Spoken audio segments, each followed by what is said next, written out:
My friends, I believe in this cause, and I really hope you do too. Please give now, 1-800-FIGHT-RP, or go to rpinternational.org.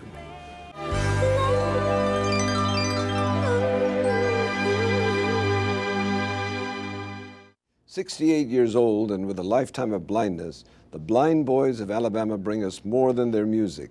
With them, they carry the real message of Christmas, one of hope, courage, and respect.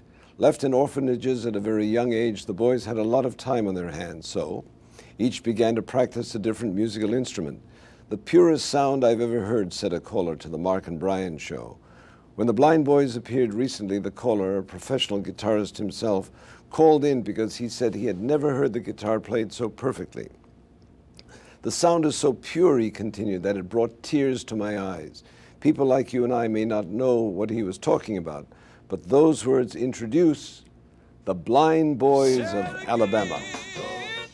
Tell it on the mountain, over the hill and everywhere go. Tell it on the mountain that Jesus Christ is born. While shepherds kept them watching, oh, silent flock by night, behold, throughout the heavens, there shone the light. Just go, tell it on the mountain, tell it over the hill, everywhere. Just go, tell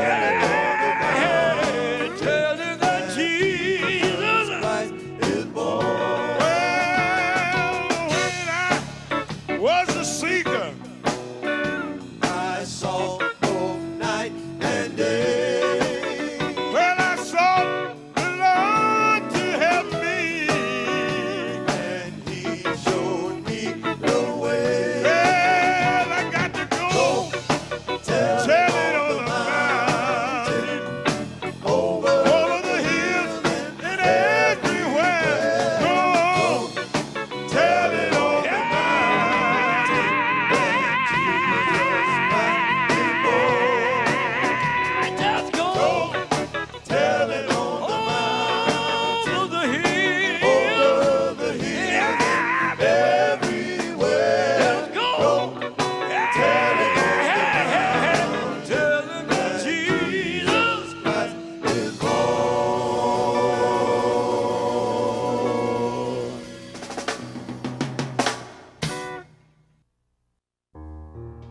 Allergan is a proud supporter of RP International's fight against blindness and is a leader in eye care research and glaucoma screenings and awareness. Visit us at glaucomasource.com and happy holidays. Hi, I'm Vin Scully.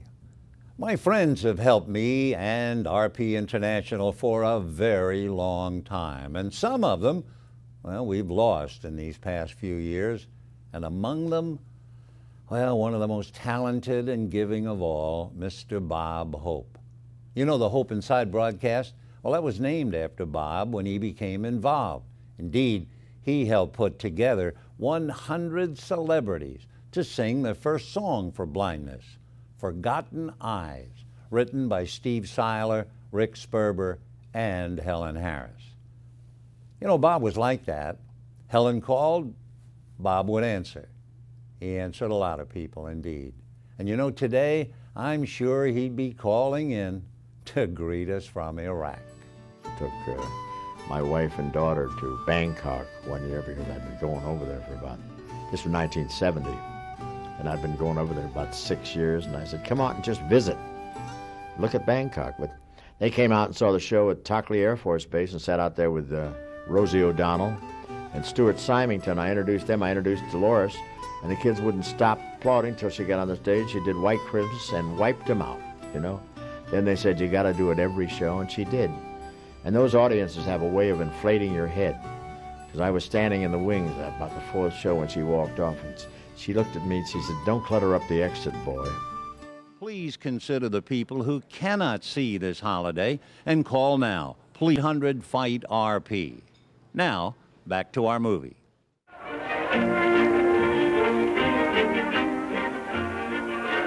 In the door of the church, Bob Cratchit squats down to allow Tiny Tim to climb onto his shoulders. Tim holds the crutch. People walk out the door of the church. It's snowing. They are dressed in dark winter coats and top hats. The women wear bonnets. Tiny Tim has blonde hair and black braces wrapped around his legs.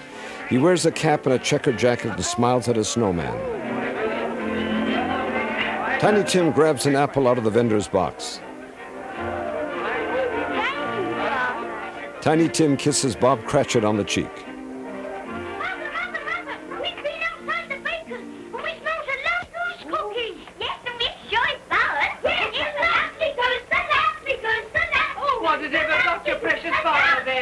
And your brother, Tiny Tim, and your sister Martha was as late last Christmas by half an hour. Mother! Oh, bless your heart, my dear. Martha! Oh, bless you are. Merry Christmas, Peter! No. We'd a deal of wanted to finish up last night and had to clear away this morning. Well, never mind, as long as you are. Come. Come and sit before the fire, my dear, and get it warm. No, here's Martha! Quick, Martha, hide! Quick, hide! The children hide Martha behind some clothes. Bob carries Tiny Tim through the piles of snow into the house. And where's our Martha? She's, not coming. Not coming? Not coming upon Christmas Day? Yes, Father dear, here I am.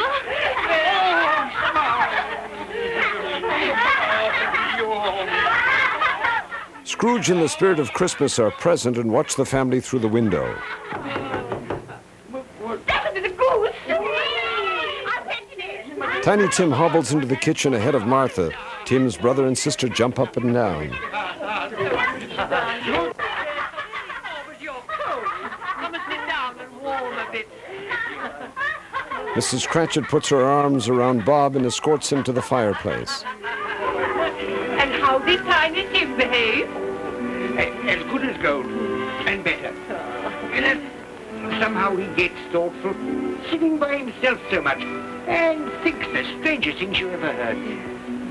He told me, coming home, that he hoped that the people in the church saw him because he was a cripple, and that it might be pleasant for them to remember upon a Christmas day who made lame beggars walk and blind men see.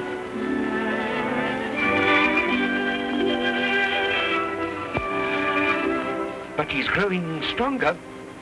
Yes, growing strong and hearty. I wish I could believe you, Bob. But I'm afraid. The spirit has his arm on Scrooge's back. They look through the snow-covered window. Martha comes out carrying the goose on a plate. Tiny Tim limps in front of her full of energy. The mother takes the goose and places it on the table. The family now sit together. For what we are about to receive, may the Lord make us truly thankful. And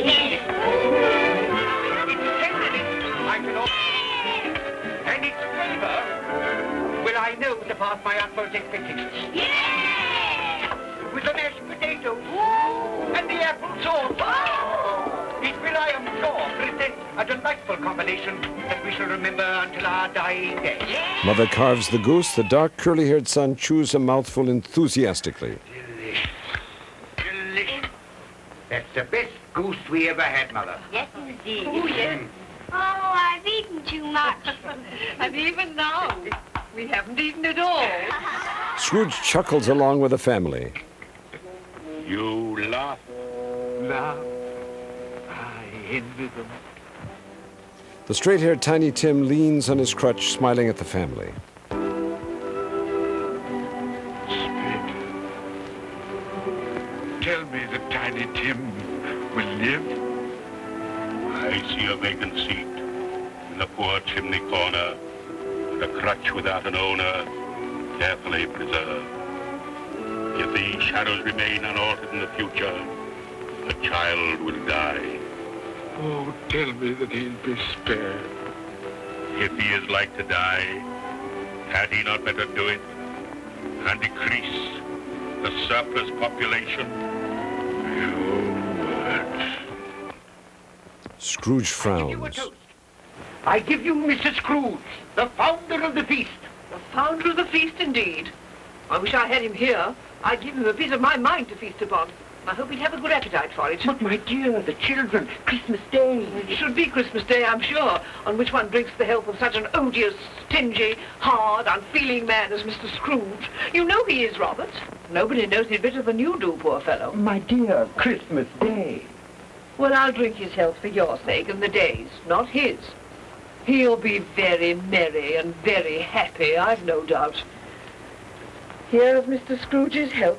Now, children, all together, Mr. Scrooge's health. Mr. Scrooge's health.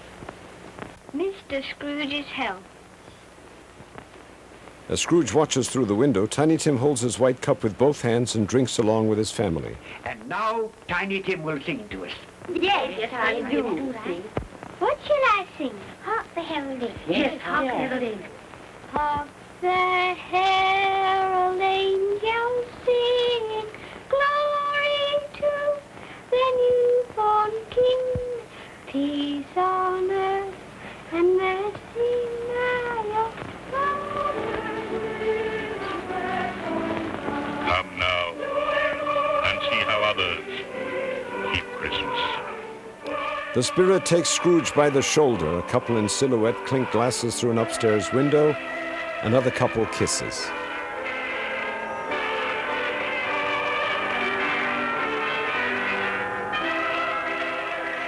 White snow glistens covering the rooftops of the town. Lights burn in the windows. There's a building with a snow-topped roof in the background.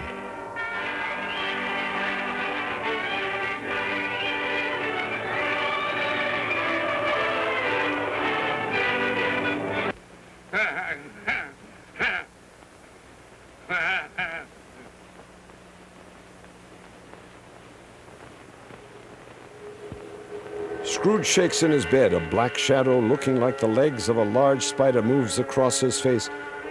He gasps. The spirit of Christmas future is the shadow of a gigantic hand with a forefinger pointing, cast on the wall. Scrooge stretches his arms behind him in the bed. I fear you more than any specter I have seen. You are about to show me shadows of the things that have not been, but will be. The time to come, and as I hope to live to be another man from what I was, I am prepared to bear you company. It is dark, then brighter. The word exchange is engraved on a sign.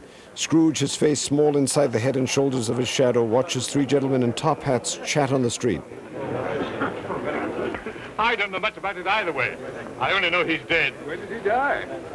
Last night, I believe. Why, what was the matter with him? I thought he'd never die. Heaven knows. What's he done with his money? Left it to his company, perhaps.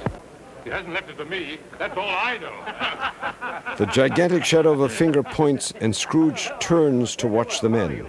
So old Nick has got his own at last. Yes, so I'm told. Cold, isn't it? Seasonable for Christmas time. Oh, yes. You're not a skater, I Oh, suppose. no, I've got something else to think about. I do not see myself in my accustomed place. Where am I? Why am I not there? Some poor people in ragged clothes carry sacks.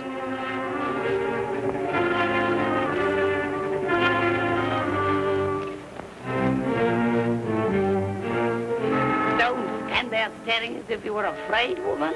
Who's the worse for the loss of a few things like this? Not a dead man, I suppose. Open this bundle, old Joe, and let me know the value of it. I ain't afraid to be the first, nor afraid for them to see it. The heavy woman with the missing teeth speaks. Another older man pours out the contents of his sack. He lays it on the table. A thin-faced man takes it in his hand, checking it out.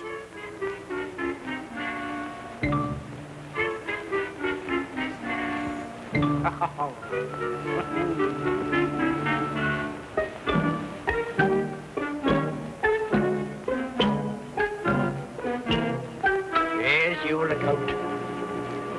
another sixpence. Now mine, Joe. Joe pulls an item from his bag. Ah. 8 shillings. I always give too much to ladies. It's a weakness of mine. And now unto my bundle, Joe. She throws down some material.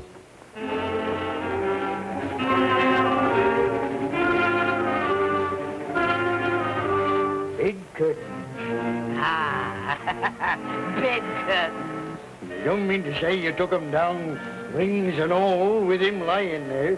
Why not? You was born to make your fortune, and you will certainly do it. Here, don't drop the oil on the blanket. His blankets? Whose else's? He's likely to take cold without them, I dare say. I hope he didn't die of anything catching. Oh, don't you be afraid of that. Ah, you can look through that shirt until your eyes ache and you won't find a hole in it. It's the best he had. It'd have been wasted if it hadn't been for me. What do you call wasting of it? Putting it on him to be buried in, to be sure. I took it off him. Calico's just as becoming to the body. He couldn't have looked uglier than he did in that one.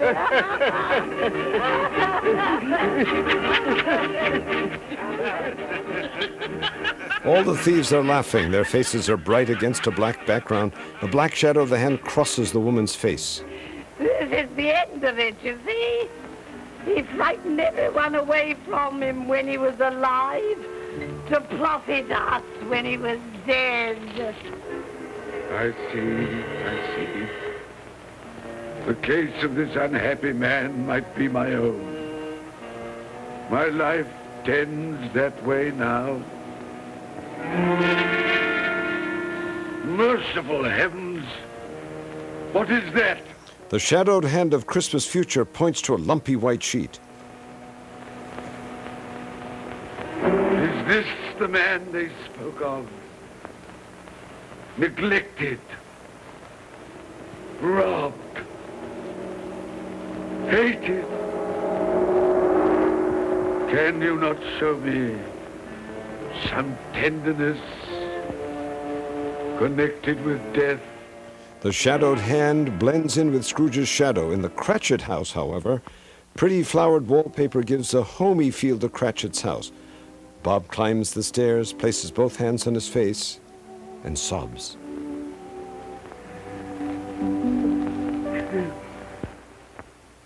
Cratchit wears a black suit, a white shirt, and a floppy black bow tie.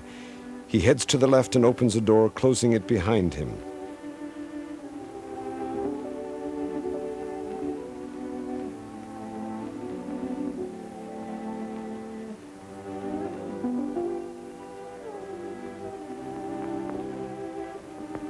He casts a shadow on the wall.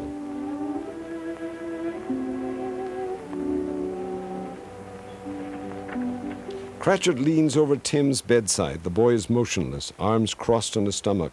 A candle is by the bedside.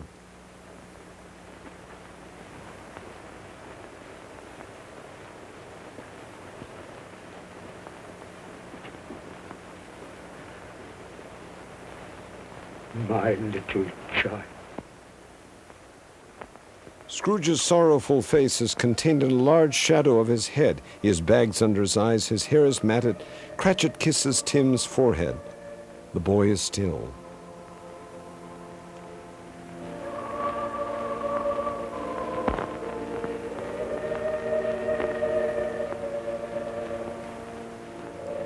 Cratchit is upright, walks backwards, watching his dead child. He now turns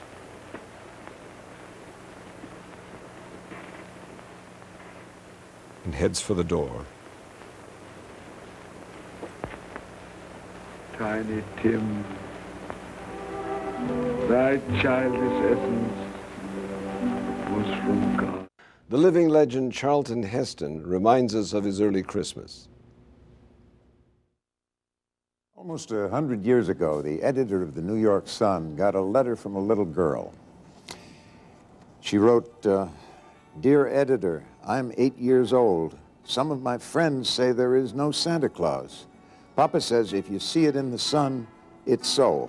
Please tell me the truth. Is there a Santa Claus?" The editor's answer was printed on the front page of his paper. It's been reprinted tens of thousands of times since. This is what he wrote. "Dear Virginia, your little friends are wrong. They've been affected by the skepticism of a skeptical age. They believe only what they see. They think that nothing can be which their own little minds can't comprehend. Virginia, in this great universe of ours, all minds are little. Man's a mere insect, an ant in his intellect, as compared with the boundless world about him. Virginia, Santa Claus exists as certainly as love and generosity and devotion exist. You know that they abound and give your life beauty and joy. Alas, how dreary this world would be if there were no Virginias. There would be no childlike faith then, no poetry, no romance to make this existence tolerable. We'd have no enjoyment except in sense and sight. The eternal light with which childhood fills the world would be extinguished. Not believe in Santa Claus? You might as well not believe in fairies. You might get your papa to watch the chimneys on Christmas Eve to catch Santa Claus, but even if he didn't see him coming down, what would that prove? Nobody sees Santa Claus. That means nothing. The most real things in the world are those that neither children nor men can see. Did you ever see fairies dancing on the lawn? Of course not. That doesn't prove they're not there. Nobody can conceive or imagine all the wonders unseen and unseeable in the world. There's a veil covering the unseen world which not the strongest man that ever lived could tear apart. Only faith, poetry, love, romance can push that curtain aside and reveal the supernatural beauties and glory beyond. Is it real? Ah, Virginia, in all this world, there's nothing else so real and abiding. No Santa Claus. Thank God he lives and lives forever. 1,000 years from now, he will still make glad the heart of childhood. Oh yes, Virginia, there is a Santa Claus. Merry Christmas to you. That was a real one. Thank you both. Hi, I'm Stan Lee, and I've tried to create a lot of heroes in my time, and now it's your chance to be a hero and see if you can't help find a cure for blindness, which is probably one of the most heroic things that anybody could address himself or herself to. No child should ever be blind. Please call 1-800-FIGHT-RP to save children's eyesight. Nicole Kidman is the hottest female star in Hollywood today. And talking about heat, she shares a Christmas memory. You're always at sweltering heat, you have a barbecue, and or the ridiculous tradition that we have is where it's 40-degree heat and you all go inside and sit around the table and eat a hot English dinner and pretend that it's snowing outside. And then everyone's sweating, and then everyone goes out and jumps in the pool after that. So that's my Christmas memories. Born blind, 6-time Grammy Award-winning performer Jose Feliciano made his mark in the entertainment industry as the first Latin artist to cross over into the pop music market. He has been the recipient of many prestigious awards, including Billboard magazine's Lifetime Achievement Award and his very own star in the Hollywood Walk of Fame. He has earned over 40 gold and platinum records and has performed with top symphony orchestras such as the London Symphony, the Los Angeles Philharmonic, and the famous Vienna Symphony. Critically acclaimed as the greatest living guitarist, here is Señor Jose Feliciano. Merry Christmas, everyone! The eyes of Christmas. Feliz Navidad.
Navidad.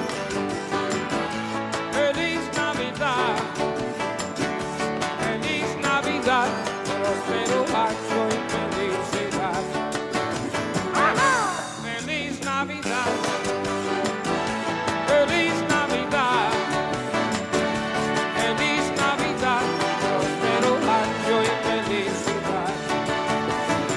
I wanna wish you a Merry Christmas. I got to wish you a, got to wish you, darling, Merry Christmas Eve from the bottom of my heart. I wanna wish you a Merry Christmas. Got to wish you a Merry Christmas. I got to wish you, baby, honey, baby. Feliz Navidad. Feliz Navidad. Feliz Navidad. Prospero año y felicidad.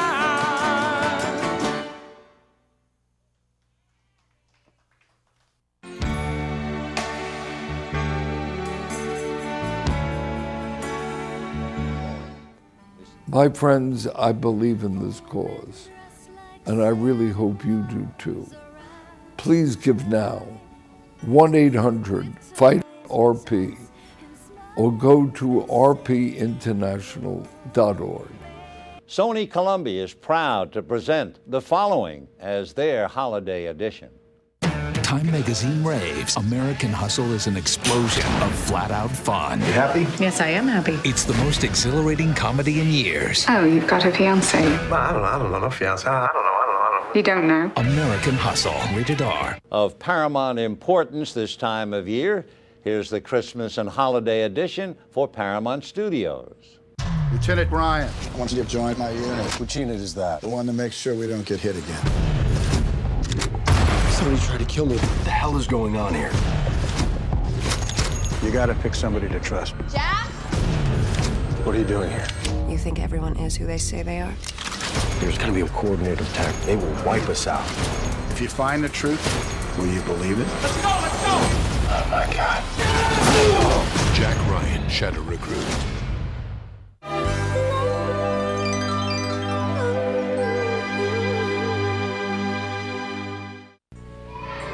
Let's all join in the fight against blindness with the Kick the Sight. Call 1-800-FIGHT-RP.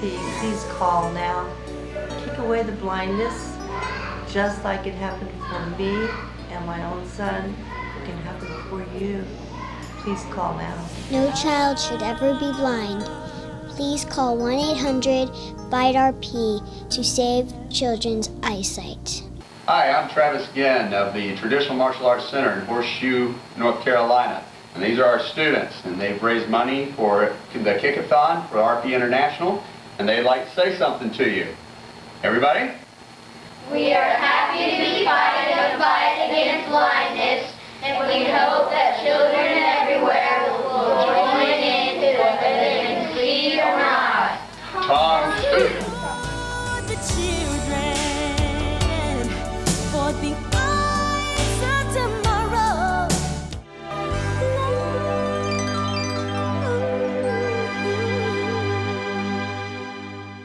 Tiny Tim's brother hands a pot of tea to his mother.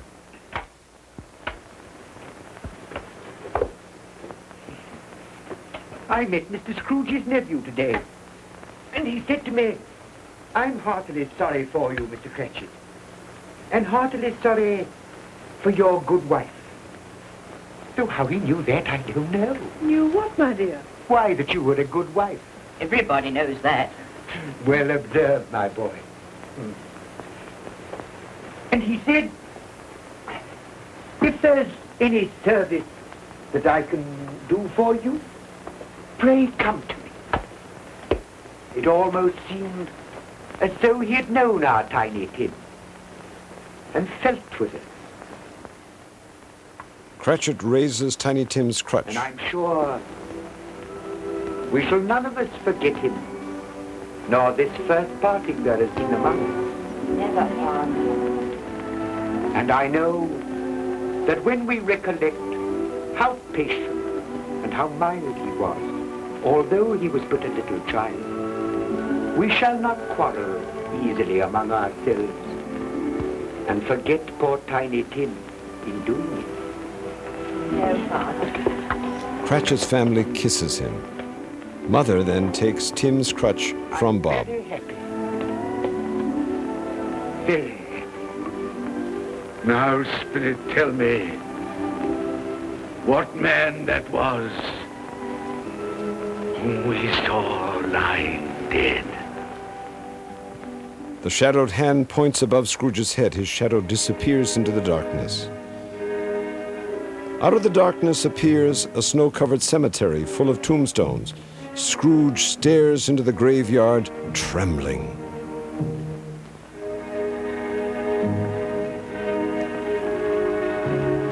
For I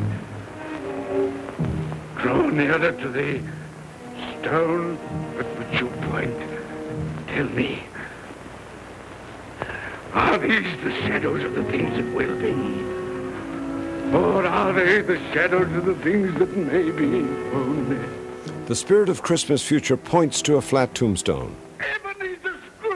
Ebenezer Scrooge is carved on the stone. Scrooge throws himself down on his own gravestone.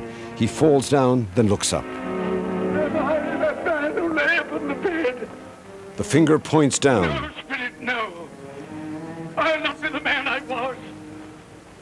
I'll not be the man I must have been but for this intercourse. Why show me this if it is all too late? Tell me I may sponge away the writing on this stone. I will honor Christmas in my heart and try to keep it all the year. I will live in the past, the present, and the future. The spirits of all three shall strive within me. I will not shut out the lessons that they teach. No, no. The shadows of two hands are seen struggling, one pulling the other at the wrist. Ebenezer frantically is wiping the snow from his name on the tombstone. A shadow is cast on Scrooge as he is digging at the snow, but he's lying in his bed in his pajamas. It is daylight outside. He shows an expression of shock on his face. He shakes and sobs, sniffles, wipes his nose, covers his mouth, then his face. Then he folds his hands in prayer, looking up. I will live in the past, the present, and the future. Oh, Jacob Marley, heaven and Christmas time be praised for this. I thank you. On my knees, I thank you, Jacob. On my knees. Scrooge grabs at the drapes, kissing them. Oh, they're not torn down. Scrooge holds the bed curtains in both hands and smiles. Ah! Things that would have been, maybe this fell. They will. They will. Yeah, they will. Scrooge's bedroom doors close. He releases the curtains, climbs out of bed, puts on his slippers, and skips towards the door. He opens the door to an older woman in a full-length skirt carrying a tray full of breakfast. Merry Christmas. God bless you. Oh, I don't know what to do. I'm as happy as a sandboy. I'm as merry as an angel. I'm as giddy as a drunken man. Oh, Merry Christmas to everyone. Happy New Year to all the world. Oh, hey. Oh, yes. Yes, the saucepan that the girl was in. Yes, and there's the door. That old Marley's ghost came through. Yes, it's all right. It's all true. It all happened. Oh, hooray! Hooray! As Scrooge jumps about, the woman looks at Scrooge, close-lipped, and sets down the tray. Scrooge pulls open the blinds and raises the window. Glorious, glorious. Hey, boy! Hey, Merry Christmas! It is Christmas Day, isn't it? Why, of course. I knew I hadn't missed it. Oh, the spirits have done it all in one night. The servant stands perfectly still, just staring at her master. You know the poultry at the corner of the street next but one? I don't know if I did. An intelligent boy, a remarkable boy. The servant You smiles. know if they've sold the prize turkey that they had hanging there? It'll be hanging there now. Well, you go and buy it. Walker! No, I'm in earnest. You go and buy it and bring it back here, and I'll tell you where to take it. And you come back with the man, and I'll give you a shilling. You come back in less than 5 minutes, and I'll give you half a crown. Hooray! Scrooge is spiffing himself up, fixing his hair and his tie, smiling.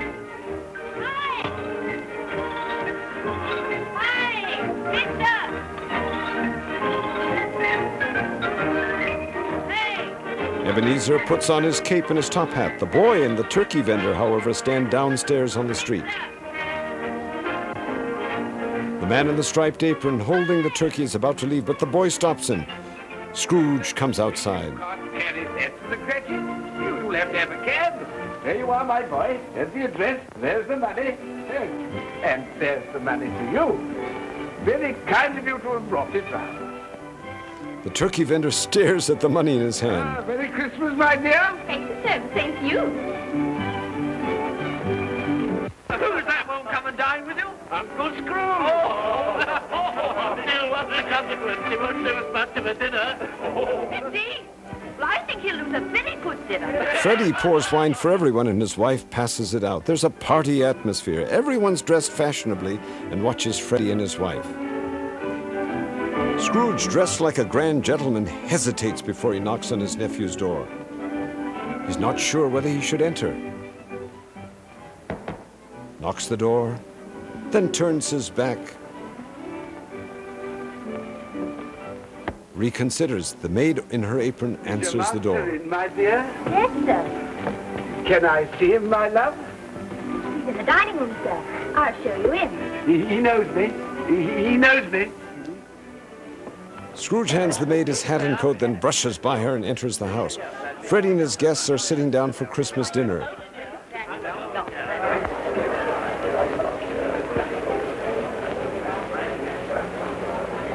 Fred. Bless my soul, who's this? It is I, your Uncle Scrooge. I've come to dinner. Will you let me in, Fred? Why, it's Uncle Scrooge. It can't be. Will I? A Merry Christmas to you, Uncle. Come in. Come in and join us. Freddie leads Uncle Scrooge to the table. His wife stands, curtsies, and shakes Ebenezer's hand. Welcome, Uncle. And a Merry Christmas. Thank you, my dear. A Merry Christmas to you all. A Merry Christmas.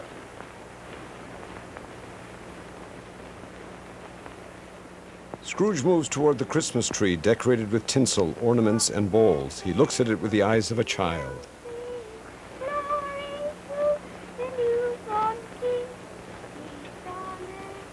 Scrooge closes his eyes and dabs at them. Freddie puts his hands on Ebenezer's shoulder. Scrooge sits down, and the maid brings out the turkey. Setting it in front of Scrooge, the fresh baked bread is sliced. At the same time, first at nephew Freddie's house, and then at the modest home of Bob Cratchit. Be late for the office, Bob. It's nearly 9 o'clock. You promised Mr. Scrooge you'll be earlier than usual this morning. So I did. It's breakfast at Bob Cratchit's house. His family gathers around him. Tiny Tim helps him with his hat. His other son wraps his scarf around him. They all walk him to the door. His wife kisses him goodbye. Goodbye, my darling. Goodbye, my darling. Bob leaves as the family watches him out the window. Mother helps Tiny Tim up on a stool so he can see. The grandfather clock reads 9:40 on the white circular face. Scrooge glances out the window. Bob runs down the snow-lined street. Scrooge sees Cratchit walking past. Bob enters quietly and hangs up his hat. He looks at Scrooge, who sits over his workbook, business as usual. He holds his quill pen and smirks. Cratchit heads to his desk.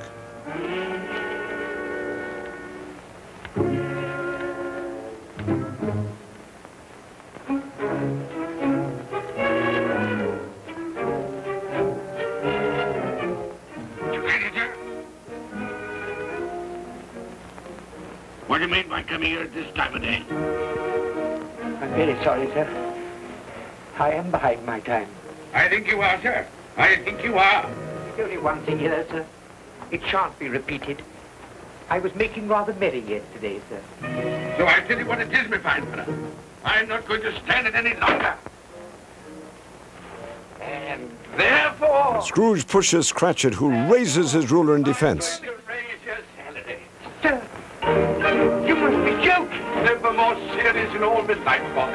I'm going to raise your salary, and as for signing things, I'll be a second father to you. God's today. There's no more work today, Bob. No work today. Make haste your family, Bob. They'll be wanting you today, Bob. They'll be wanting you today. A Merry Christmas, Bob. A Merry Christmas, my good fellow, that I've given you for many a year. Go on now. Go on. Hey, Merry Christmas to all the world. Happy New Year to everyone. God bless us all. Bless us everyone. A sign appears spelling out the end. Hi, my name is Dr. Carrie Seal, and it's a great honor for me to share with you this season's greeting as a past recipient of RP International's Vision Awards. About a year ago, I met a woman named Helen Harris, and she reminded me of the other side of my profession, those few diseases that still remain that we can do nothing about.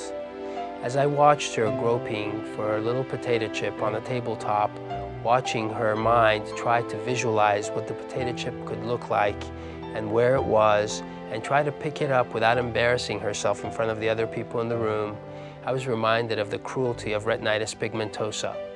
Of all the common blinding conditions in the world, it's perhaps the cruelest, because its recipients get to live a seemingly normal life and become successful young adults before they discover that they're losing their vision and that there's absolutely no hope, often after having had children of their own already, and then having to wonder which of their children will be afflicted with this condition.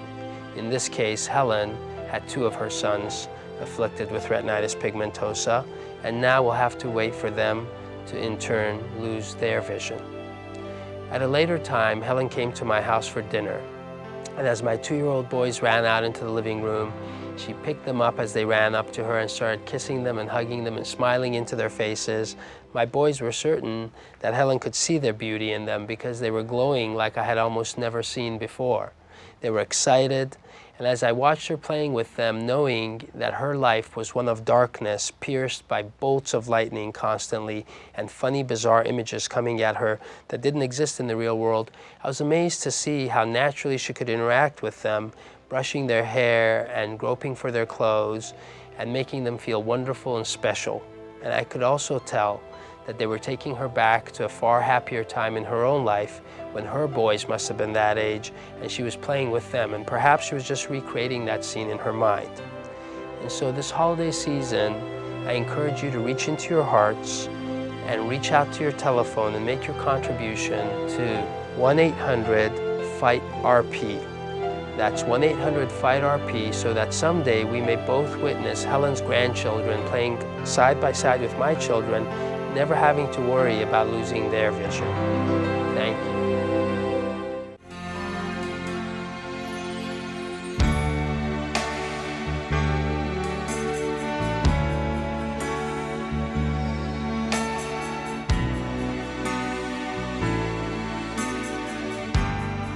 Hi, I'm Oliver Stone. I urge you to help and join by calling 1-800-FIGHT-RP.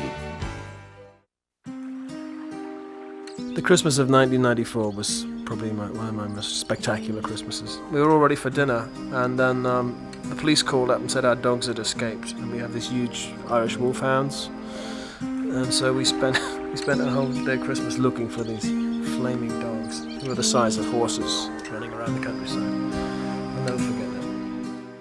50 governors join us tonight, representing all of our nation. 250 million people, most of whom will have someone in their lives who has been touched by degenerative blindness, according to recent research. And you know, that's one good reason why we're here, to heal the eyesight of those who have lost it through great new medical research. Even now, it's new since our last show. The research begins accelerating, and the funds are needed now to make it all come true. For without dollars now, well, the promise of new life and restored eyesight might not come true. So please pick up the phone and pledge your best gift now. Every dollar counts.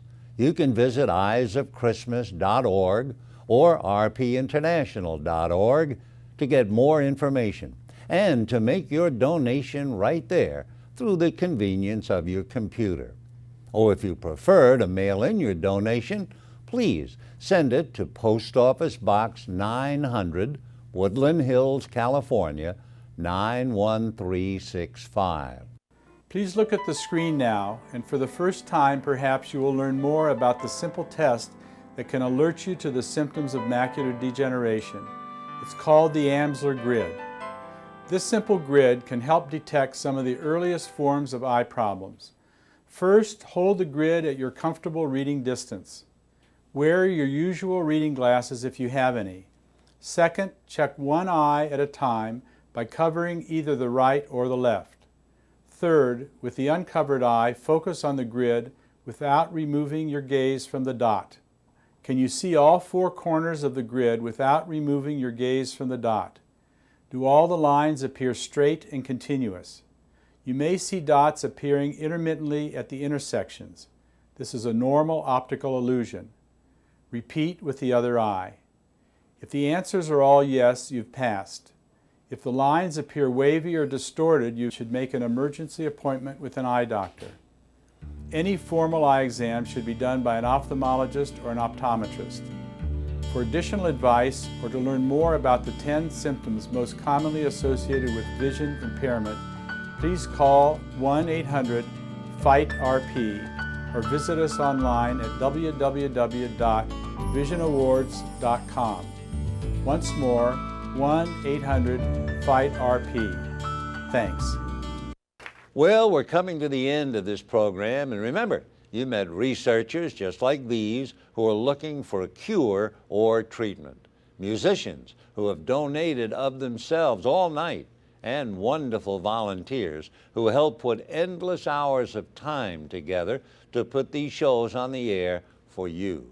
They're urged along by the calls and letters they see at RP International.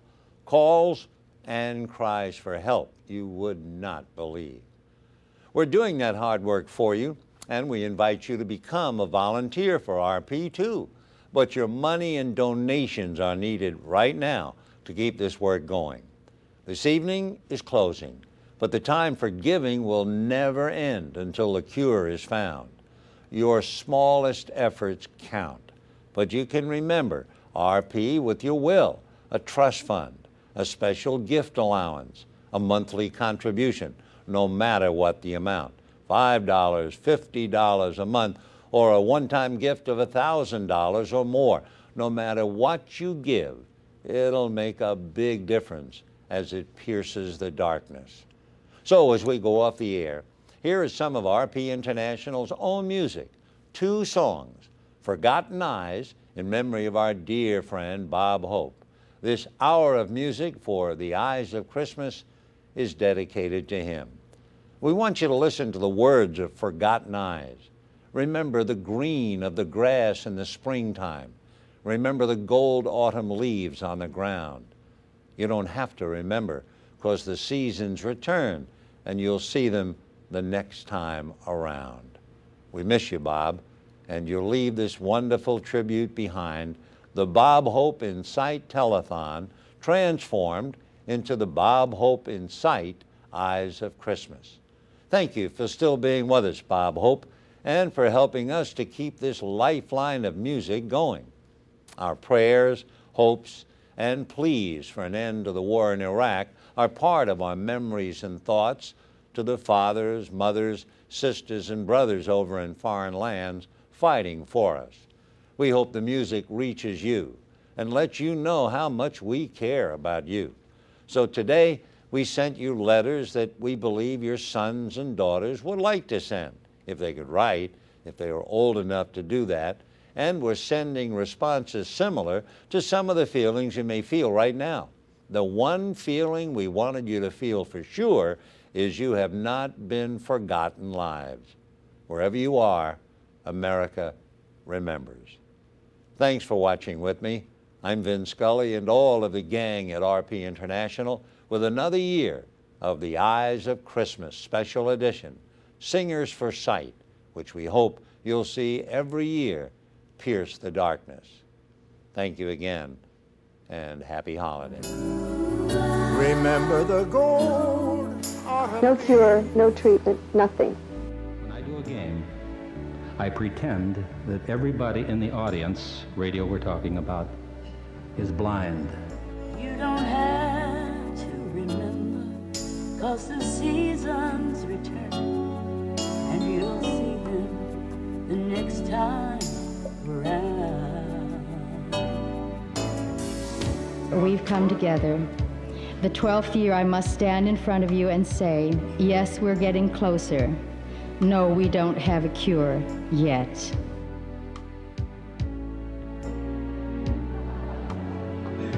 Oh boy, Arsenio is a Greek word, it means Leroy.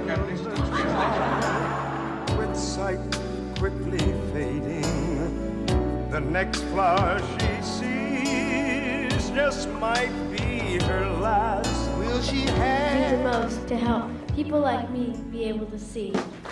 It's not unusual to be loved by anyone. It's not Hello, I'm George Bush. I'm proud and happy to be the first president to describe a film for the visually challenged. The film I'm about to describe for the blind and vision impaired is It's a Wonderful Life. You've been given a great gift, George. A chance to see what the world would be like without you. George leans forward and pokes Clarence with his finger as if to see if he's real. And I'm glad to be a part of this evening with you. But Star Trek: The Legend, that's different. That was an ideal. It was a vision.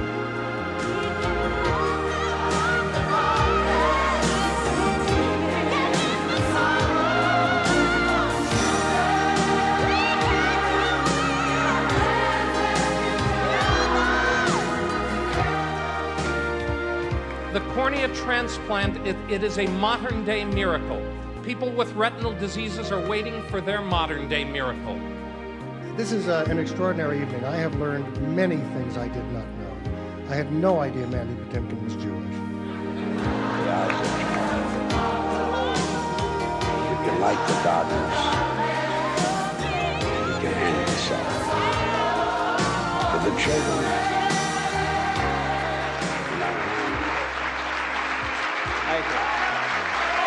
There is the real possibility that sight can be restored in different degrees to people with eye diseases. And be reminded of the strength that people have to overcome the challenges in their lives. It's all about finding a cure for blindness. And I'm in awe of the kind of technology that TheatreVision has presented. I think it's wonderful. I hope that it will go on forever and we will find a cure. People that really have to fight something like that day in and day out are the people that really you should have the chance to meet at least once in your life, because it kind of puts things in perspective. Let there be a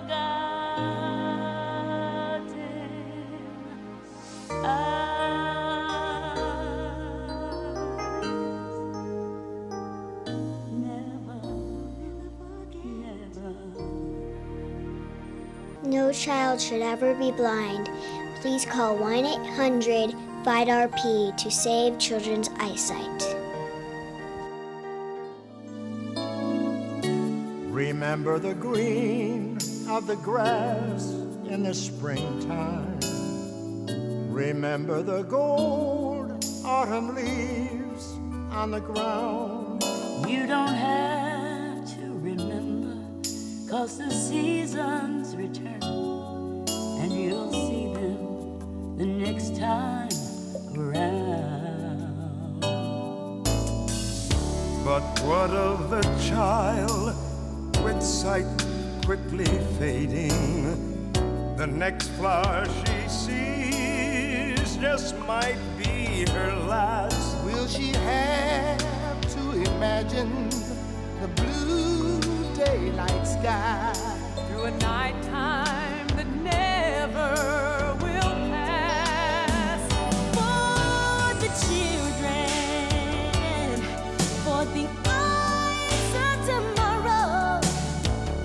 can light the darkness. We can end the sorrow for the children. In our hands, their future lies. Together we will never let there be forgotten nights.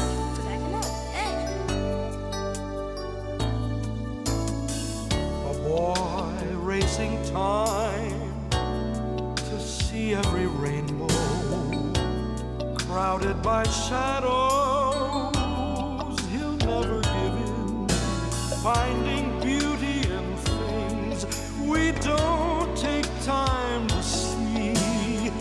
With his courage, I know we can win. For the children, for the eyes of tomorrow, We can light the darkness. We can end the sorrow for the children.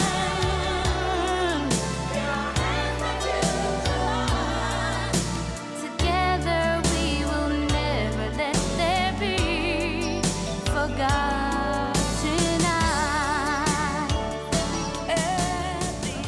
Must guide you. Hello, I'm George Bush. I'm proud and happy to be the first president to describe a film for the visually challenged. You've been listening to Descriptive TheatreVision, a new process produced by Helen Harris to allow the blind and low vision audience to fully enjoy the art of the motion picture. Please call 1-800-FIGHT-RP.